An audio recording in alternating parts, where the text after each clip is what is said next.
मेरे घर में 2 बच्चे हैं 17 साल के, तो मैं उनको देख के समझता रहता हूँ। वो मुझसे छुप छुप के किसी से बात करते हैं और मैं छुप छुप के सुन लेता हूँ। तो उन्हें नहीं पता, मुझे तो नाम भी पता है किससे बात करते हैं, एक आध का तो एड्रेस भी पता है मुझे। और मैं तो बच्चों को बोलता हूँ कभी जाना वाना हो तो मैं ले चलूँगा, चिंता मत करना, बोल देना कि ड्राइवर साथ में आया है, टेंशन मत लेना। तो मेरे तो बच्चे मेरे दोस्त हैं, मैं तो बड़ा दोस्ती के भाव में रहता हूँ।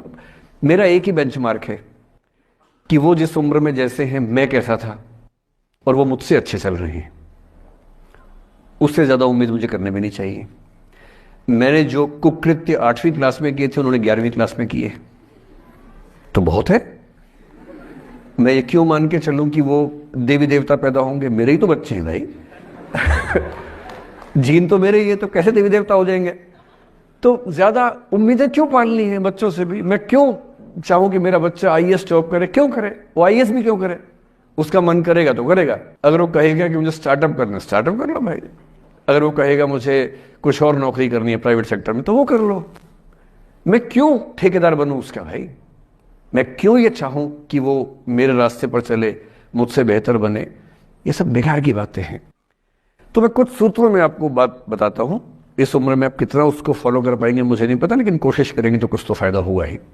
पहला सूत्र मेरा आप लोगों के लिए ये है कि जब आप किसी को पसंद करें और वो आपको पसंद ना करे, तो टेंशन नहीं लेनी है, तेजाब तो नहीं उठाना है। ठीक? कई लोग इस मूड में रहते हैं, मुझे पसंद नहीं करेगी, मैं राजा हूं, मैं नवाब हूं, मुझे पसंद नहीं करेगी। अरे तू क्या है भाई? नहीं पसंद हो तो नहीं पसंद हो, ये क्या बात हुई? सबसे पहले अपने अंदर से लोकतांत्रिक बनिए, डेमोक्रेटिक बनिए। जैसे आपको हक है किसी व्यक्ति को पसंद करने का, उसको भी हक है किसी को पसंद या नापसंद करने का। यदि कोई ऐसा व्यक्ति जिसको आप पसंद नहीं करते वो आपको प्रपोज करे, तो आप उसको मना ही तो करेंगे। बस मना इज्जत से कीजिए, किसी को बेआबरू करके मत भेजिए। ये नहीं कि अच्छा तुम शीशा देखा है कभी, रुको रुको आईना मेरी जेब में लो, ऐसे नहीं करना है। बड़े बेआबरू होकर तेरे कूचे से हम निकले, वो वाला भाव जो गालिब को आया था वो भाव नहीं आना चाहिए। अगर कोई आपको कभी प्रपोज करे, आप लोगों की उम्र है, सब चलता ही होगा आप लोगों के बीच में, मैं आपके टीचर से सामने बोल रहा हूँ, लेकिन मैं ऐसा ही हूँ। मैं जानता हूँ कि आपकी उम्र में से होता होगा, सब जानते हैं, तो होता ही होगा। कभी किसी से ये उम्मीद मत करना कि वो आपको पसंद करे ही करे। यदि कोई रिजेक्ट करे, बस हाँ, रिजेक्ट थोड़ा प्यार से होना चाहिए, बदतमीजी से नहीं होना चाहिए। उसके अधिकारों का उतना ही सम्मान कर रहे हैं जितना आप अपने अधिकार का सम्मान करते हैं। कि ठीक है भाई, आपको मैं पसंद नहीं, कोई बात नहीं, तू नहीं कोई और सही, कोई और नहीं कोई और सही। बहुत लंबी है जमी, मिलेंगे लाख हंसी, इस जमाने में सनम तू अकेली तो नहीं। कितने लोग हैं दुनिया में, ऐसा क्या है? और मैंने बहुत प्यारे प्यारे बच्चों को देखा रोते बिलखते हुए कि मैंने उसको प्रपोज किया, उसने मुझे मना कर दिया। अंकल, छोटे छोटे बच्चे आजकल मुझे लव गुरु मानते हैं अपने आसपास। वो मेरे पास आके ऐसी ऐसी बातें बताते हैं, बड़ी क्यूट तोतली आवाज़ में। मैंने उसको प्रपोज किया, उसने मुझे ऐसे वाली आवाज़ में एकदम रोते बिलखते हुए। तो मैं बोलता हूँ बधाई हो बहुत बहुत तुम्हें, कॉन्ग्रेचुलेशन। मैंने अपनी ज़िंदगी में ऐसे 50 मामले देखे, और 50 में से कम 49 मामले में जब कहीं दिल नहीं लगा, बाद में उससे बेहतर ही व्यक्ति मिला। अगर कभी ऐसा हो ना, मन ही मन में बधाई देना अपने आप को कि बच गया। हाँ बोल देता तो फंस जाती, हाँ बोल देते तो मर जाता। और मन में भाव वही रखना है, तू नहीं कोई और सही बात कर, स्ट्रेस नहीं लेना है। मैं जानता हूं कि आपकी उम्र में आसान नहीं होता, आपको रात रात भर सपने आएंगे, बेचैनी होगी, करवटें बदलते रहे सारी रात हम, आपकी कसम आपकी कसम। ये सब ड्रामा होता है, ये फिल्मी गीत है। मुझे गीत कविता इतना याद है कि मुझे हर बात में वही दिमाग में आता है, मैं क्या करूं। ये होता है आपकी उम्र में, पर वो भी एक फेज है। अगर ये फेज नहीं जिया तो भी क्या जीवन जिया। कभी कभी बेचैनी भी तो होनी चाहिए, वरना जिंदगी में मजा क्या है?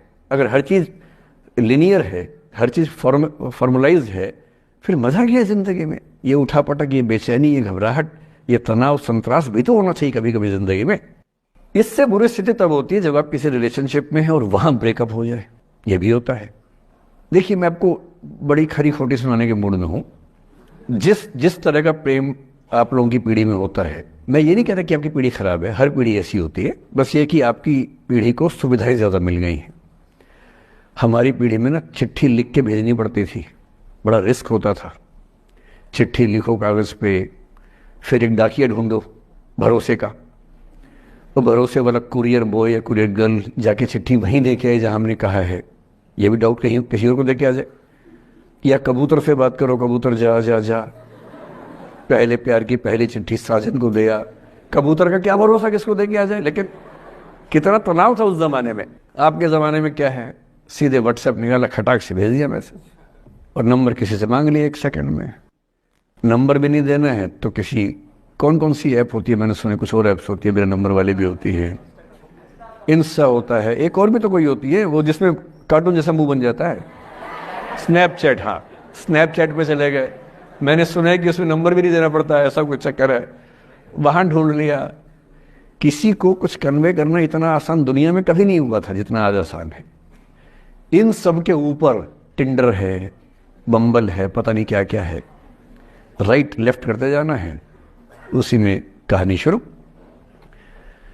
पर ये कहानियां जितने हल्के तरीके से शुरू होती हैं, मैं दावे से कह रहा हूं कि 100 में से 99 अट्रैक्शंस 1 से 2 महीने में खत्म हो जाते हैं।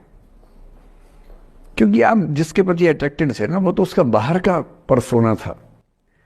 जहां परिचय गहरा होता है, असलियत सामने आ जाती है, और जब असलियत सामने आती है झेलना बड़ा मुश्किल होता है।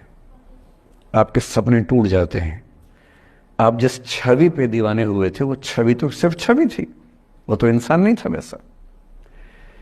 99% केसेस में मेरा ख्याल है कि अट्रैक्शन 1-2 महीने में समाप्त होता है। उसके बाद तो एक बोझ है जो आप ढो रहे हैं। कभी कभी होता है कि दोनों का खत्म हुआ तो बात आसान है, कभी कभी किसी एक का खत्म होता है, एक का नहीं होता है, वहां मामला मुश्किल हो जाता है। तो ऐसा हो सकता है आपके जीवन में कि दूसरा साथी आपका ये कहे कि भैया देखो, मैं ब्रेकअप करना चाहता हूं। मैं आपसे ये निवेदन करूंगा कि ये मान के मत चलना कि उसने आपको धोखा दिया है, क्योंकि बच्चे तुरंत उस मुद्रा में आते हैं, अच्छा अब मैं कुल्हाड़ी उठा लूंगी, अब मैं तेजाब उठा लूंगा, तूने मुझे धोखा दिया है, तूने मुझे चीट किया है, you are a cheat, you are a liar, you are a पता नहीं क्या क्या। पता इंग्लिश में गालियां बड़ी सुंदर देते हैं बच्चे। मैं ये कहना चाह रहा हूं कि इस बात की संभावना मान के चलिए कि हो सकता है कि आपके साथ 2 महीने रहने के बाद सच में उसको ये लग जाए कि आपके साथ ट्यूनिंग ठीक नहीं है, या आपको लग जाए कि आपकी ट्यूनिंग उस व्यक्ति के साथ ठीक नहीं है। और किसी मुर्दा को अपने पास पकड़ के रखना उसका मजा नहीं है। आप किसी को बांध तो लेंगे, पर जब उसका दिल आपके पास है ही नहीं, दिल विहीन लाश अपने पास टिका के रखना, एक मुर्दे को बांध के रखना, इससे बेहतर है जाने दो। वो अफसाना जिसे अंजाम तक लाना ना हो मुमकिन, उसे एक खूबसूरत मोड़ देकर छोड़ना अच्छा। और एक खूबसूरत मोड़ कैसे होगा? अगर कोई जाना चाह रहा है तो आपके पास 3 ऑप्शंस हैं। एक, ना उसको अच्छे से बात करे, ना खराब से बात करे, न्यूट्रल होके जाने दे। एक, उसको धमकी दे, बर्बाद कर दूंगा, छोड़ूंगा नहीं, तो निकल के देख घर से, तेरे एड्रेस पता करवा लूंगा, मेरे साथ 50 दोस्त हैं, मेरे सारे आवारा हैं, सारे बेरोजगार हैं, सारे कुंठित लोग हैं, सारे गुंडे मवाली हैं, उनका धंधा यही है, तेरे पीछे छोड़ दूंगा सबको। एक ही तरीका है। और तीसरा ये कि ठीक है यार, ऑल द बेस्ट, जा सिमरन जा, जी ले अपनी जिंदगी। अरे ठीक है, हो सकता है मैं तुझे ठीक नहीं लगा, कोई बात नहीं, लेकिन किसी से मिलो तो बढ़िया से मिलना, तेरी जिंदगी अच्छी हो। मैं भी ढूंढ लूंगा किसी न किसी को, थोड़ी हेल्प कर दी हो, कहीं इंट्रो करवा दी हो मेरी भी, लेकिन ठीक है तू भी जा। ये होता है खूबसूरत मोड़ देकर छोड़ना अच्छा। चिपकू नहीं बनना है किसी के पीछे, ना बोरा जाना है कि तुम जाओ, मैं तो दीवाना, स्थाई दीवाना हूं तुम्हारा। कोई जब तुम्हारा हृदय तोड़ दे, तड़पता हुआ जब तुम्हें छोड़ दे, तब तुम मेरे पास आना प्रिय, मेरा दर खुला है, खुला ही रहेगा तुम्हारे लिए। वाह। पहले के जमाने में बेरोजगारी का ये लक्षण था। हम जब छोटे थे ये गाने सुनते थे, हम ये सुन के बड़े हुए कि ऐसे ही करना पड़ता है शायद प्रेम में। तो हमारे स्कूल में लोगों ने इसका पैरोडी बनाई, जब कोई तुम्हारा सर फोड़ दे, तड़पता हुआ जब तुम्हें छोड़ दे, तब तुम मेरे पास आना प्रिय, ये क्लिनिक खुला है, खुला ही रहेगा तुम्हारे लिए, तो बस आ जाना। जब कोई तुमको सड़क पे छोड़ दे, गाड़ी अपनी वहां से मोड़ ले, तब तुम मेरे पास आना प्रिय, ये ठेला खड़ा है, खड़ा ही रहेगा तुम्हारे लिए। क्यों भाई, क्यों खड़े रहोगे? बेरोजगार हो क्या?